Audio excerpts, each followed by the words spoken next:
So just reflecting on what it was that prompted me to get in touch with Donald and do some work with him and bring him in to work with the team. So we worked out a plan of attack for strengthening the team over the next 6 months, and it had a number of components. One of the key principles was to grow the team, you need to grow the leaders. So we put in support structures for the leaders within my team. So myself and 3 other key people came together in a weekly facilitated meeting, which we called the Koru Club, a bit of lighthearted fun.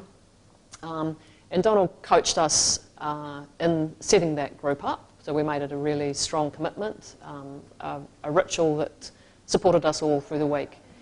We also did, each one of the people within that group got one-to-one coaching, where we met with Donald once a week, reflected on what was going on for us individually, worked with the StrengthsFinder approach, and looked at our learning edges.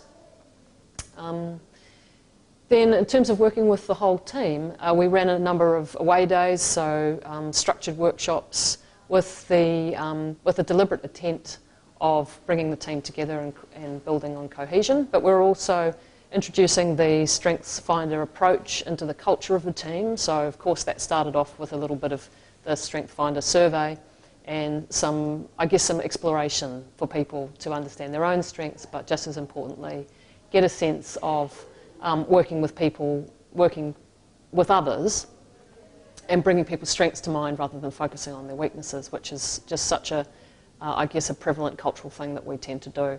And as a leader, I felt far more connected to everyone rather than felt I had been managing a number of people for a long time, so I had really established relationships with them. But it provided me with a great opportunity to get to know everyone else more broadly, and also to use the new people in the team to kind of refresh the culture and create something new. And to be able to do that with StrengthsFinder was a pretty neat opportunity, because it introduced just a level of positivity into the group that wasn't about my personality or anyone else's personality. It was just a way of sort of approaching that the team were really, really happy to embrace, actually, so that worked well.